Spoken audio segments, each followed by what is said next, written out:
Hello and welcome to Acclime's podcast series Advancing Vietnam with me, Vlad Savin, as your host. In this Advancing Vietnam podcast episode, I'm discussing with Rizwan Khan, Managing Partner of Acclime Vietnam, about the topic that has far-reaching implications for businesses operating and being active. Rizwan, welcome again to our Advancing Vietnam podcast series. Very good to have you here. Thank you very much. Decree 13 on personal data protection obligations in Vietnam took effect on 1 July 2023, as you know, and applies to both domestic and as well foreign enterprises that are active and doing business with Vietnam from a personal data privacy perspective.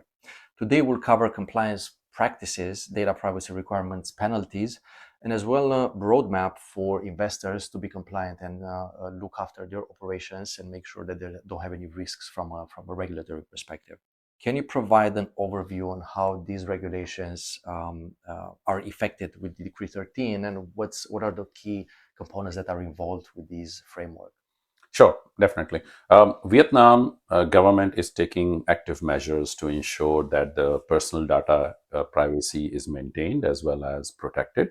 So on 1st July 2023, there was a decree that was promulgated, Decree 13. And on 24th September 2024, the first draft law on personal data privacy has been released as well. So now the regulations are, we need to look into both PDPD, which is a decree, and the PDPL, which is the draft law. From that perspective, if you look at the broader categories, so there are three perspectives. If you like, it's like a triangle. So data subjects means people who are providing the data to businesses and organizations. Then on the second part is the businesses and organizations who are collecting the data from data subjects, as well as third parties who are involved in collecting, processing, and otherwise storing the data. And on the third side is the government authorities who are involved to ensure that the personal data has been protected and the privacy is maintained. If you look at the authorities, so basically there are two ministries who are involved. One is the Ministry of Public Security, and specifically in that ministry, there's a Department of Cybersecurity and High-Tech Prevention, High-Tech Crime Prevention, which is called A05, as well as Ministry of Information and Communication, which is also involved to some extent, because when it comes to transmission through internet and other sources, so that's where that ministry involvement is there.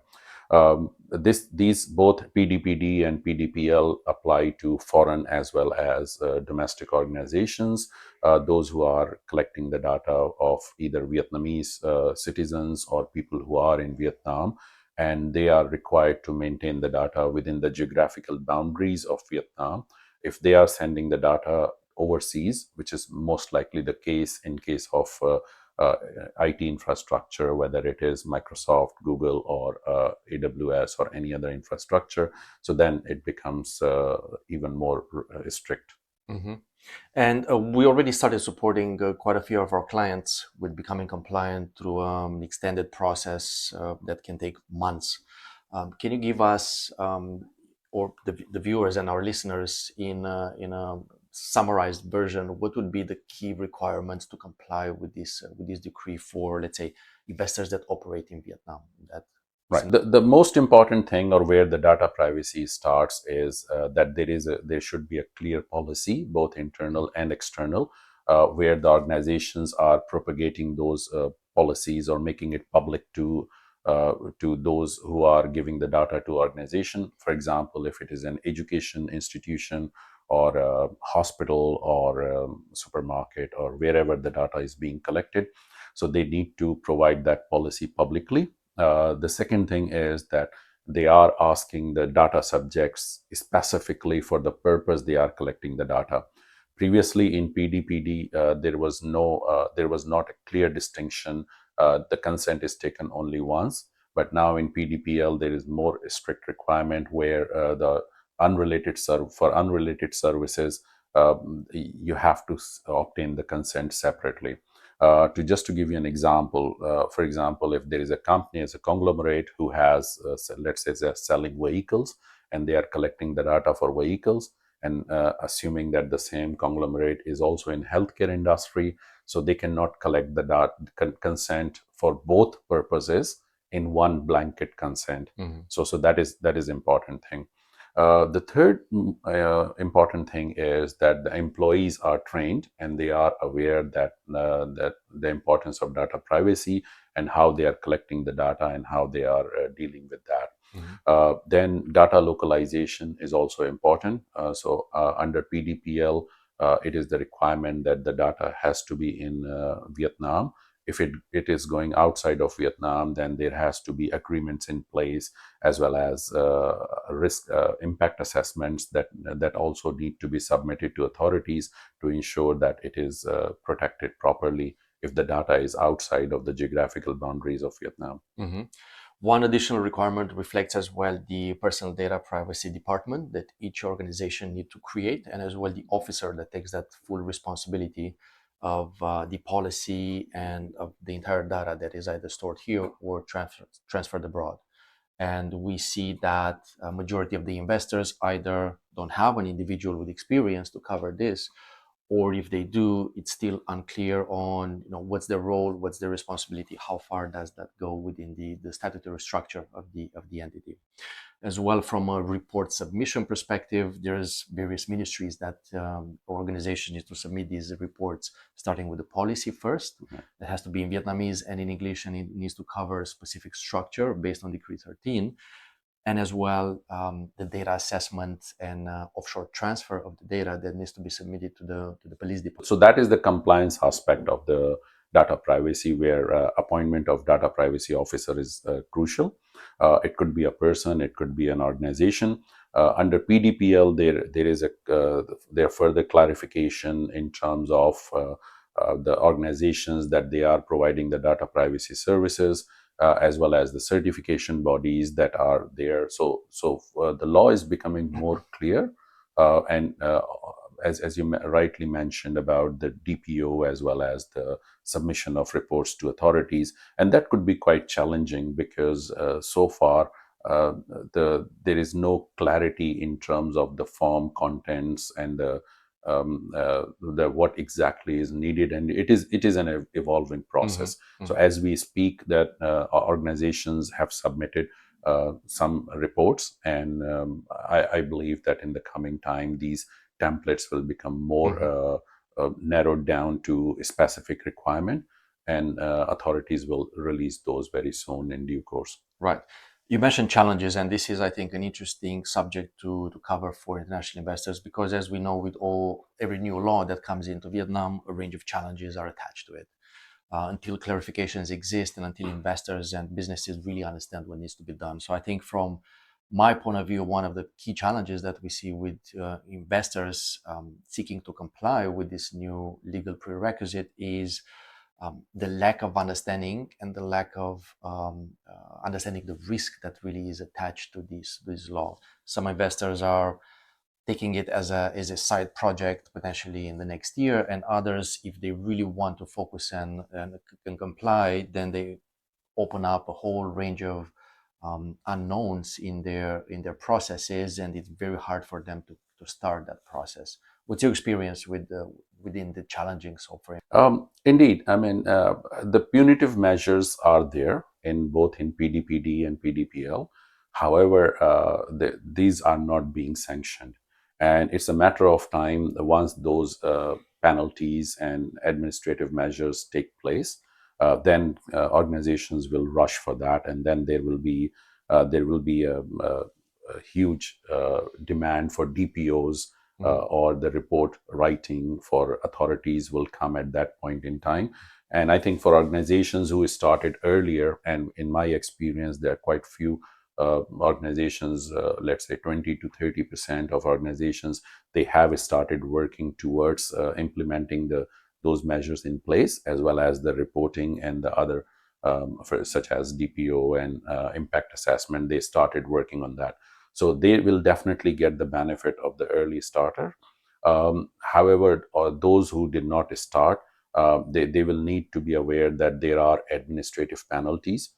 There are disciplinary actions against individuals who are responsible for the organizations, but they did not take the actions, corrective actions. In some cases, there will be criminal prosecutions that may occur. It depends on the nature and the magnitude of the violation or breaches, etc. And there are certain measures. For example, the penalties could go up to a certain percentage of the revenues of last year. So all these measures will take effect in due course.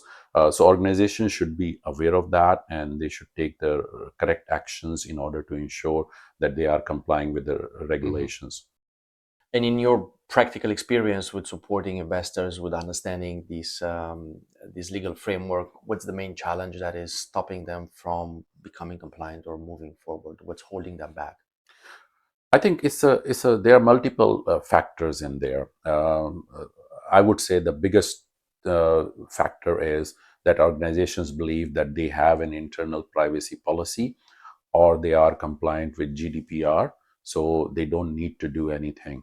However, as the legal principle that ignorance of law is no excuse, so Vietnamese data privacy regulations are separate from GDPR. They are different.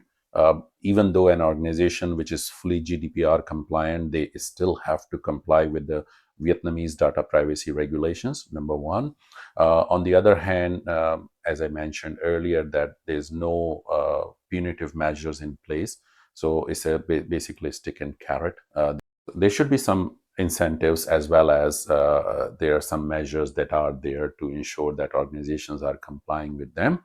And then another factor is that there is a shortage of data privacy professionals and legal experts who can look into the operational side as well as the compliance side as a whole, and they could make those processes updated, make policies that are not only compliant but also practical as well. Mm-hmm. I think one of the challenges, as you mentioned just now, the practical side, putting out a policy and potentially paying a consultant to put together that policy is one thing, but changing your processes, implementing that policy, and ensuring that you actually abide to everything that is written there from a personal data protection perspective, your departments, your workflow, your staff, and the training attached to it. That's probably one of the things that scares investors and gives them that feeling that they're not ready yet to take that step. And I think what's important is for investors to realize that the law is coming, the draft is already implemented, the penalties are here, and there's no going back to how we used to do things before in a scenario. Vietnam is aligned with European Union very closely, with international global best practices, and it's something that everyone should consider, yeah, to be part of the way they do business from now on moving forward. Exactly. I mean, that's you sum up very, very nicely. So from that perspective, I think the biggest challenge is the awareness of employees. In the past, we have seen that the ID cards and passports are being shared on through messaging apps, and there is no restriction how things are being done. Then the same thing goes with the transport companies and airlines. They are sharing the data of their passengers, or somebody from the organization, they are leaking the data, etc. So I think there's a the challenge in terms of change of mindset, number one, and that comes through the training and awareness program. The second thing is that the data subjects, in most cases, bar from the large cities in Vietnam, they may not be aware of their rights to access, amend, and delete the data. So that is another challenge. Organizations are also not aware of the evolving needs of the regulations and laws. So that is also another big challenge that is there. And we all need to look at it as a whole. It's not just the responsibility of one side, but it's a collective effort that should be undertaken from the data subjects to organizations and the government authorities. You mentioned quite a few times about the data transfer that is happening offshore from Vietnam to other jurisdictions. In the majority of the cases, I believe businesses across Vietnam, one way or another, they will send, even without knowing, a certain amount of data offshore. It could be a cloud system, even email. How is that considered within the law, or messaging apps, and many other things? Can you share a bit more about what are the requirements for this data, offshore data transfer, and how should investors look at being compliant reporting against this prerequisite? Organizations that operate in Vietnam, they knowingly or unknowingly transferring the data by one way or the other. For example, if they are using email, cloud-based email from any of the supplier in the world, most of them, they do not have the data center in Vietnam, so it goes abroad and then it comes back, even within the same organization. So definitely there is a need for organizations to look into that data localization, which is one of the requirement under PDPL, that all the data must be stored in Vietnam. Then if the data is going outside of Vietnam, so there has to be a data transfer impact assessment that needs to be done and submitted to authorities. Another thing is that the data transfer agreement should be in place where the third parties, such as cloud service providers, they are aware of the requirement of Vietnamese regulations, the rights of the data subjects, and all the implications that come along with that. For example, deleting the data, etc.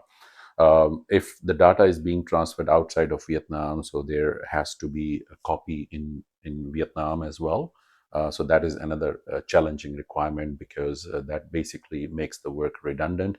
However, from the practical point of view, I think it's a very good requirement, because it does provide some kind of backup facility to the personal data of those data subjects who are under the PDPL. Mhm. And what would be, for investors that are active in Vietnam, practical roadmap for them to kickstart the process, commence the process, and seek to be compliant? What would be a timeline as well that, in your experience, provides that full scope of compliance with the Data Privacy Decree 13 specifically, and later on with the law? Generally, it takes somewhere around 3 to 6 months to be compliant with the data privacy regulations anywhere in the world, and Vietnam is no exception. And why does it take so long is because that the employees are involved, data subjects are involved, as well as the updating the websites, and in case of written forms, then those need to comply with the requirements as well. So the first step is understanding the regulations and the requirements in detail, whether what are the requirements that are applicable to the organizations. Then the second step would be making employees aware of the changes that are coming because of these regulations. The third step is to updating the policies in terms of data privacy and making sure that they are complying with the requirement. Then informing the data subjects about the consent process, and that what are their rights and obligations on both side, data subjects as well as the organizations. Especially data subjects should be aware of that their data is being collected for a specific purpose, and then they have the right to ask the organization to delete the data or modify the data, as the case may be. And just, sorry to interrupt, the data subjects in this scenario, they're not just employees or people relevant to the organization. They're all the clients that That's may right. send data, all the suppliers, the contracts with third parties that the That's organization right. may have, onshore and offshore as well. The legal representatives of these entities that may sit in Vietnam, may not sit in Vietnam, that That's have right. some copies of the passports attached to it, That's right. including potential recruits that are not even employees of the company, because their data is on file. They would be data subjects as That's well right. in that scenario. So the data subject actually means almost everyone that sends that minimal information that is considered personal data to the Right. organization one way or another. Right. One way or another. Right, you're very right. I mean, just think in this way, that as long as you collect any personally identifiable information from any source, that becomes they become the data subject, and that they should be aware of their rights. For example, if the data subject is below 14 years of age, then there are special requirements that are applicable to them. So vendors, customers, clients, third parties, potential candidates, or somebody, for example, somebody calls and say that, hey, this is my name and this is my phone number. Can you ask your manager to call me back? You are collecting the data. So from that perspective, it's quite important that these processes are in place. And in case of violation, that those things could be quite complicated.